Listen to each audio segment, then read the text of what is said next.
Brought to you by the Leeward Community College Writing Center, here is a short tutorial on how to cancel your Penji appointment. Step 1. Log into your Penji. You can log in using the Penji website link provided or download the Penji app on your smartphone. Log in using your UH email and password. Step 2. Select the appointment you want to cancel. Your upcoming appointments will be displayed below the Your Activity section. Click or tap on the appointment you want to cancel. Doing so will display the details of that upcoming session. Step 3.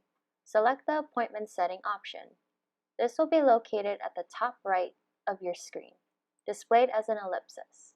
Selecting this will open a drop-down menu. Step 4. Select Cancel Session. After clicking or tapping this option, Penji will ask you to provide a reason for your cancellation. Please submit a one-sentence response about why you choose to cancel your appointment. Thank you for watching. Subscribe to our channel for more Leeward Writing Center content.